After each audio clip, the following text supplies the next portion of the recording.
सुना ही नहीं दिया था अच्छे से। ठीक है, मैं डिबेट के लिए बता दूंगा, सारा मैसेज डाल दूंगा उसके ऊपर कि किस टॉपिक पे कौन अपोजिट कौन सपोर्ट में रहेगा, तो वो मैं डाल दूंगा सारा कुछ।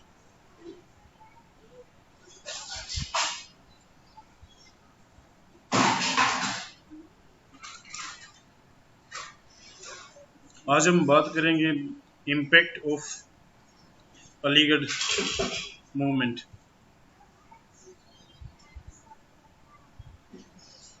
अभी तक हमने जो सर सैयद अहमद खान के बारे में बात की थी, जैसे कल education contribution of Aligarh movement के ऊपर बात की थी, और इसमें कोई दिक्कत है किसी को? और अगर दिक्कत नहीं है तो फिर हम आज नहीं सर। ठीक है, तो आज इसका जो इम्पैक्ट रहा है उसके बारे में बात करेंगे।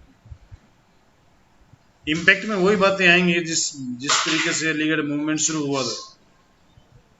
और अलीगढ़ मूवमेंट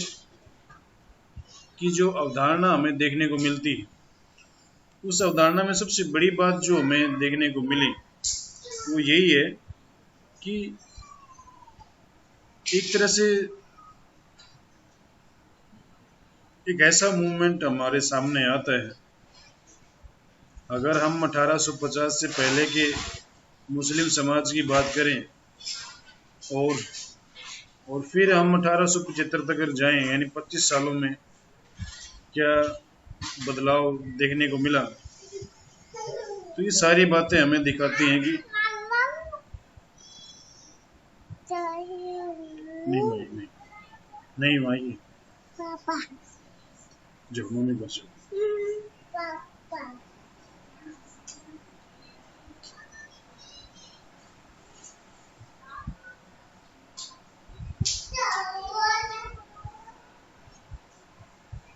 तो एक तरह से जैसे जिस प्रकार से हम कहते हैं ना कि सोशल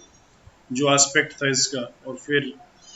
एजुकेशनल जो एस्पेक्ट था, और उसके फिर फलस्वरूप जो एक नई प्रकार की हमारे सामने एक वो कहते हैं ना कि सोशल ग्रुप आता है जो मॉडर्न एजुकेशन से इक्विप्ड था, यानी मॉडर्न, जिसको हम कह सकते हैं कि भाई मॉडर्न जो एजुकेशन ने जो उनको हथियार दिया। जैसे अधिकतर लोग यही मानते हैं, या फिर ये कहा भी जाता है कि एजुकेशन एक हथियार के रूप में है, उसका प्रयोग आप समाज की भलाई के लिए करेंगे या फिर समाज की बुराई के लिए करेंगे, तो वो आपके हाथ में, यानी वो उस एजुकेशन का प्रयोग करने वाले व्यक्ति के ऊपर डिपेंड करता है। और जिस प्रकार से हमने अलीगढ़ मूवमेंट देखा था और सर सैयद अहमद खान का जो उसके पीछे विचारधारा थी, वो यही थी कि सबसे पहली बात तो ये था कि जो एक पिछड़ापन था मुस्लिम समाज में, और वो पिछड़ापन क्यों था उसके बारे में उन्होंने बात रखी थी। वो कहते हैं कि मतलब भाई जो जब अंग्रेज जो अंग्रेजी शिक्षा थी उसमें सबसे कम प्रतिनिधि या फिर पार्टिसिपेशन मुसलमान समुदाय का था, और उसकी वजह से उनको जो नए विचार आ रहे थे, जो नया ज्ञान उनके सामने आ रहा था, वो उस ज्ञान को नहीं ले पाए। और सबसे बड़ी बात जो उसका जो फिर एक 1857 का जो विद्रोह होता है, 1857 के विद्रोह के बाद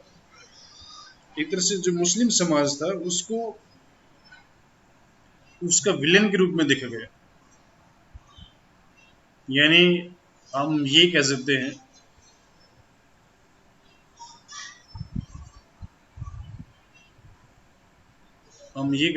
कि भाई जिस प्रकार से मेरी आवाज आ रही है क्या?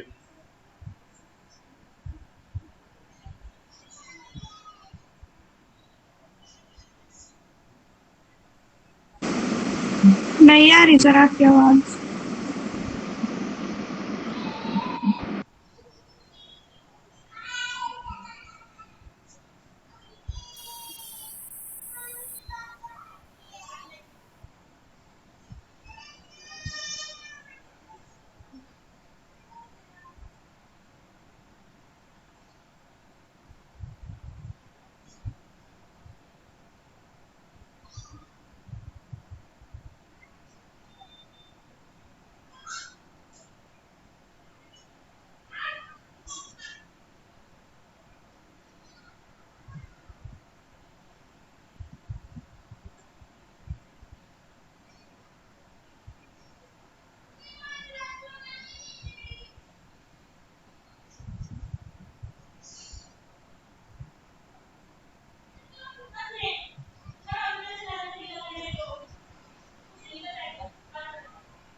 जिस तरह से अगर हम अभी बात कर रहे थे,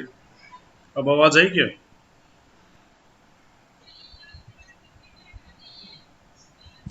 आ रही है सर। ठीक है। जिस प्रकार से अगर हम बात करें तो मुस्लिम समाज की, तो जो पिछड़ापन था वो उनको लगा कि सर सैयद अहमद खान के अनुसार कि अंग्रेजी एजुकेशन से दूर हो गए वो लोग, या उनका अंग्रेजी एजुकेशन का फ़ायदा नहीं उठा पाए, और सरकार से एक, वो कहते हैं ना कि एक ऐसा रवैया अलीगढ़ मूवमेंट, सॉरी, मुस्लिम समाज का था कि एक, वो कहते हैं ना कि दोनों परस्पर विरोधी समाज थे एक तरह से, चाहे वो ब्रिटिश समाज था चाहे मुस्लिम समाज था। तो अलीगढ़ मूवमेंट का सबसे बड़ा जो फ़ायदा हमें देखने को मिलता है कि पहली सबसे बड़ी जो ज़रूरत थी इस समय समाज की, एक तो ये था कि भाई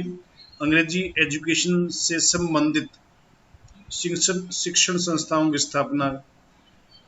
वो एक तरह से सर सैयद अहमद खान ने बड़ी बखूबी उस चीज़ को पूरा किया। जिस तरह से हमने कल पूरा एक बायोग्राफिकल, एक तरह से क्रॉनिकल ऑर्डर में देखा था कि कहाँ कहाँ पर स्कूल हुए, और फिर 1875 में जो मोहम्मडन एंग्लो ओरिएंटल कॉलेज की स्थापना हुई, और फिर 1920 में जाकर वो यूनिवर्सिटी बनी। और एक तरह से ये सारे जो व्यवस्था थी उसमें गर्ल्स एजुकेशन की तरफ भी ध्यान दिया गया। तो ये एक तरह से प्रगतिशील समाज की स्थापना का एक बड़ा उदाहरण हमें देखने को मिलता है, यानी बड़ा बेनिफिट हमें उस चीज़ को देखने को मिलता है कि वो जो उनका पहला जो स्वरूप था, जो हम कह सकते हैं ना कि मतलब भाई कि एक तरह से जो इम्पैक्ट था, यानी अलीगढ़ मूवमेंट का, कि जो पिछड़ापन है उसको समाप्त करना है। तो खासकर जो अलीगढ़ का जो माहौल था वो बदलता है, और वहाँ पर एक तरह से नए प्रकार की जो एजुकेशन थी उस एजुकेशन का फ़ायदा उठाते हुए ये लोग आगे बढ़ते रहे। दूसरा जो सबसे बड़ा बदलाव हमें देखने को मिलता है वो रहता है कि जो बदलाव एक तरह से हमने पहले देखा कि चाहे वो सैयद अहमद बरेलवी की बात, बरेलवी की वजह से जो एक तरह से जो मूवमेंट चालू हुआ था, वहाबी मूवमेंट 1863 तक, वो जब तक खत्म नहीं हुआ, अंग्रेजों और मुस्लिम समुदाय के बीच में कहते हैं ना कि हमेशा वो 36 का आंकड़ा जैसी कंडीशन रहती है। और दोनों चीज़ें ही जिस तरह से हम कहते हैं ना कि उत्तर प्रदेश से संबंधित थी, यानी जो रायबरेली में पैदा होते हैं सर सैयद ये जो अहमद बरेलवी, और इधर से अलीगढ़, दोनों मतलब उत्तर प्रदेश की बातें थी। तो जिस तरह से वो कहते हैं ना कि एक तरफ विरोध है दूसरी तरफ सपोर्ट है, तो वो जो कंडीशन है वो कंडीशन 1863 में जाके खत्म हो जाती है। और सर सैयद अहमद खान के प्रयासों की बदौलत अब मुस्लिम समाज और ब्रिटिश समाज में वो ऐसी नोक झोंक वाली कंडीशन नहीं रहती है जैसी पहले थी। अब एक ऐसा प्रयास हमें देखने को मिलता है कि उस प्रयास में ये है कि आप इन दोनों समुदायों के बीच में, ब्रिटिश और मुस्लिम, हमें एक तरह से सद्भावना दिखा लो या मित्रता का एक तरह से भाव दिखाई पड़ता है। तीसरा जो सबसे बड़ी बात हमें दिखाई पड़ती है वो है उर्दू, उर्दू का विकास। जैसे हमने साइंटिफिक सोसाइटी की स्थापना की बात की थी,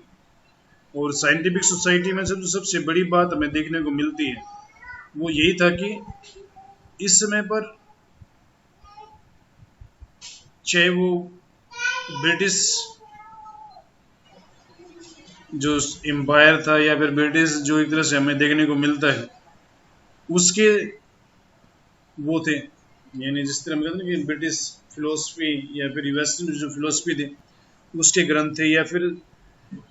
जो अंग्रेजी में अच्छी अच्छी चीज़ें लिखी गई थी उनका अनुवाद उर्दू भाषा में होने लगा। और अनुवाद होने के बाद धीरे धीरे फिर उर्दू भाषा में साहित्य भी लिखा जाने लगा। एक, हम कहते हैं जिस प्रकार से 1850 के बाद हिंदी साहित्य का विकास हुआ है या फिर हिंदी भाषा का विकास हुआ है, तो वैसा ही हमें सर सैयद अहमद खान के प्रयासों से उर्दू भाषा का विकास की बात हमें देखने को मिलती है इस समय पर। तो वो भी एक बड़ा प्रयास यानी एक तरह से हमें देखने को मिलता है इसमें। और इसके साथ साथ फिर हम कह सकते हैं कि भाई जो सबसे बड़ा हमें जो कंट्रीब्यूशन इसका देखने को मिलता है वो था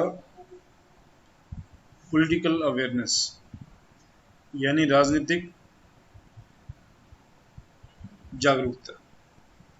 भारत में जितनी भी गतिविधियां आगे चलकर हम देखते हैं, चाहे वो मुस्लिम लीग की स्थापना की बात थी या फिर ऑल इंडिया जो एजुकेशन कॉन्फ्रेंस थी उनकी, उसकी स्थापना की बात थी, जिसके माध्यम से वो जैसा माहौल अलीगढ़ में बनाया गया था उसको ही सारे भारत में फैलाना चाहते थे। हालांकि उसमें उतना सफलता नहीं मिल पाई जितना अलीगढ़ मॉडल अलीगढ़ मूवमेंट को मिली। मगर एक तरह से मुस्लिम लीग के रूप में उन्होंने एक ऑल इंडिया लेवल का एक संगठन तैयार किया और आगे चलकर इस संगठन के माध्यम से फिर हमें टू नेशन थ्योरी की बात देखने को मिलती है, यानी दो दो देशों की उत्थान की बात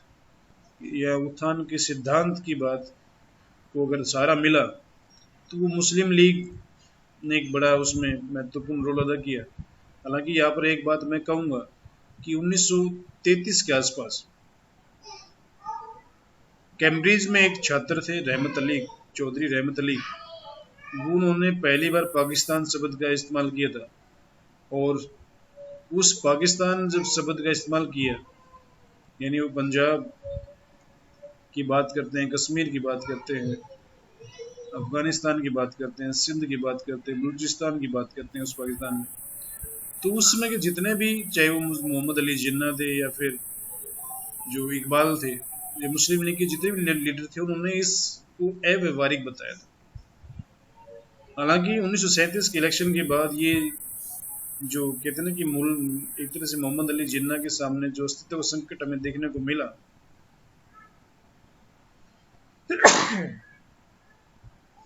उस अस्तित्व संकट ने कहीं ना कहीं 1940 तक ऐसे हालात पैदा कर दिए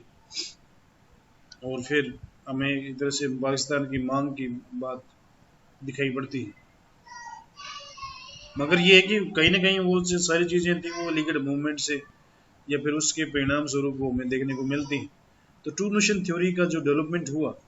उसमें भी एक तरह से अलीगढ़ मूवमेंट आंदोलन का ही कहीं ना कहीं प्रत्यक्ष या अप्रत्यक्ष रोल देखने को मिलता है। और एक तरह से भारतीय जो उपमहाद्वीप था उस समय का, उसमें जो ब्रिटिश सिस्टम का सपोर्ट पाकर एक तरह से इन लोगों ने वो कहते हैं ना कि मतलब भाई इकोनॉमिक प्रोस्पेरिटी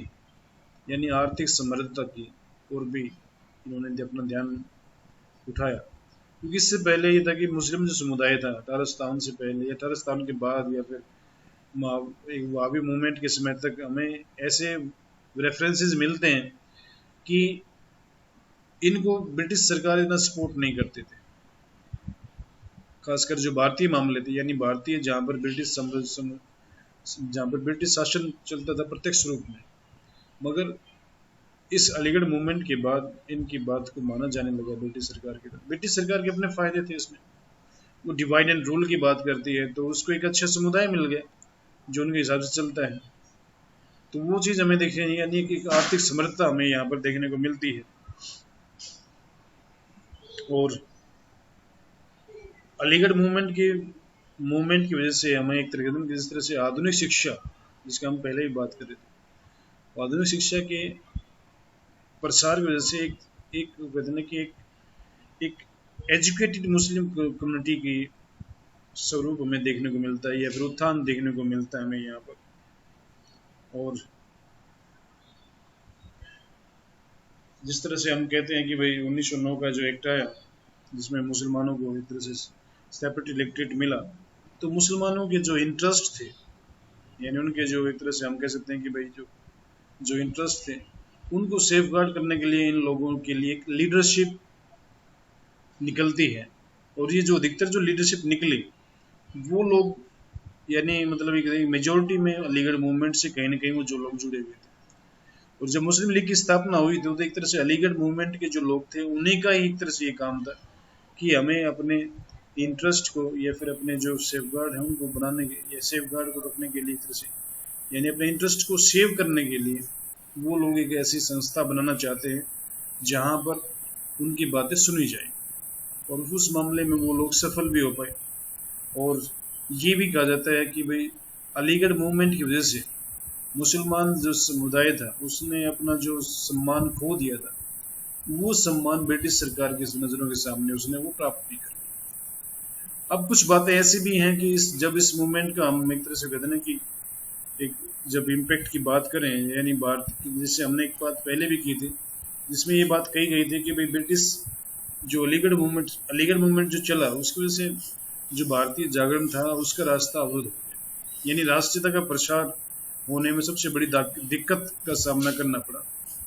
दूसरी बात ये भी कही जाती है कि अलीगढ़ मूवमेंट की वजह से भारत में सांप्रदायिकता का विकास भी हुआ, या फिर हम ये कह सकते हैं कि भाई भारत में एक परमानेंटली दो समुदाय ऐसे हो गए जिनके बीच में हमेशा दूरियां बन गई। मगर ये भी हमें ध्यान में रखना है कि जिस प्रकार के हालात थे 1857 में और 1875 में और 1906 में, या फिर हम 1933 की जब भी हम बात कर रहे थे, जब पाकिस्तान नाम का लिफलेट भारत सरकार के पास सॉरी भारत में आया, जिसको जो मुस्लिम लीग के जो लीडर थे उन्होंने उसको नकार दिया एक तरह से। तो ये और फिर 1947 की अगर हम बात करें, जब भारत वास्तव में आज़ाद हो गया और दो देश बन गए, और कहीं ना कहीं इसके पीछे ये भी बात कही गई कि वो एक तरह से कांग्रेस की जो तुष्टीकरण की नीति थी वो भी भारत का विभाजन करने के लिए उतनी ही मतलब कहते हैं ना कि अपना रोल अदा करती है जितनी मुस्लिम लीग की करती है। मुस्लिम लीग की विभाजनकारी नीति अपना रोल अदा करती है। तो यहाँ पर हम ये कहेंगे कि किसी एक पक्ष के ऊपर पूरा आरोप लगा दिया जाए और उसको फिर कहते हैं सारी आलोचनाओं का केंद्र बना दिया जाए, वो इतिहास में शायद एक ठीक आयाम नहीं होगा या फिर ठीक विचार नहीं होगा। ये बात है कि मतलब भाई मुस्लिम समुदाय जो था उस समुदाय में हमें जागरूकता देखने को मिलती है, मगर उनका कहीं ना कहीं वो कंडीशन हम जैसे बात करते हैं ना पहले भी 1885 से लेकर 1900 के बीच का जो दौर रहा है, वो दौर अगर कांग्रेस के हिसाब से भी बात करें तो कांग्रेस के हिसाब से भी यही बात समय सामने आती है कि कांग्रेस के जो अर्ली पीरियड था, यानी जो उदारवादी लोग थे, नरम दल के जो लोग थे, उन्होंने कभी भी ब्रिटिश सिस्टम का विरोध नहीं किया। उन्होंने हमेशा यही बात रखी एक तरह से कि एक तरह से वो ब्रिटिश जो सिस्टम था उसके सपोर्ट में रहते हैं, यानी वो एक तरह से वैसी ही कंडीशन रखना चाहते हैं जैसी वहाँ पर मुस्लिम कर रहे हैं। मगर ये है कि अधिकतर लोग इस बात को नकार देते हैं कि जो एक तरह से वो कहते हैं कि सिस्टमेटिक डेवलपमेंट की बात आती है। और जब हम 1947 तक पहुँचते हैं बहुत सारे ऐसे राष्ट्रवादी मुस्लिम सामने ऐसे देखने को मिलते हैं कि जो एक तरह से राष्ट्रीयता की भावना में पूर्ण विश्वास रखते हैं, जैसे अब्दुल कलाम आज़ाद जैसे लोग थे,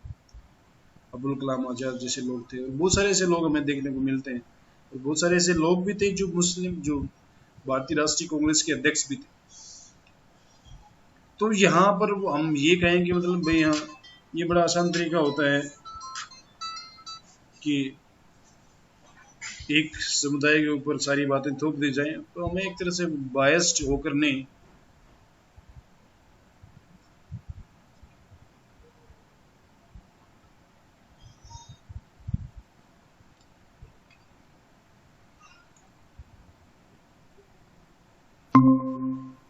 हमें मतलब बायस्ड होकर नहीं बल्कि एक तरह से वो कहते हैं ना कि निष्पक्ष होकर हमें किसी भी मूवमेंट का, चाहे वो हिंदू मूवमेंट है चाहे मुस्लिम है, किसी प्रकार का मूवमेंट, उसका हमें एक तरह से विश्लेषण करना चाहिए। तो ये कुछ बातें थी हमारे जो एक तरह से अगर हम बात करें तो इम्पैक्ट ऑफ अलीगढ़ मूवमेंट की। तो सारा दोष एक समाज को दे दिया जाए वो भी सही नहीं, हमें दूसरे यानी उस समय की जो सर्कमस्टांसिस थी, क्योंकि उस समय जो मुस्लिम समुदाय था उसके पास इसके अलावा कोई दूसरा रास्ता था ही नहीं, क्योंकि इससे पहले वो पहला तरीका अपना चुके थे वहाबी मूवमेंट के अनुसार, तो उसमें उनको कोई फायदा विशेष दिखाई नहीं पड़ा। एक तरह से सरकार से दुश्मनी ही मोल ली। हालांकि वो अतिवाद में चला गया वहाबी मूवमेंट कि वो ब्रिटिश सत्ता को समाप्त करने की बात करता है, और वो भी तब करता है जब लोग ज्यादा संगठित नहीं थे। और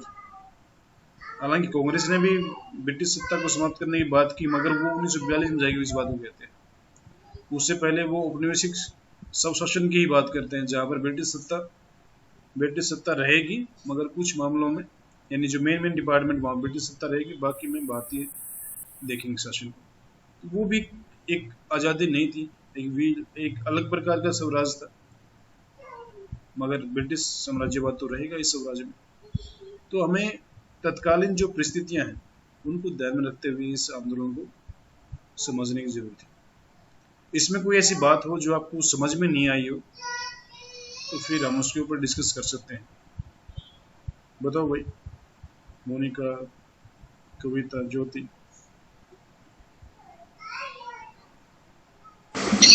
नहीं सर सर। सुमन।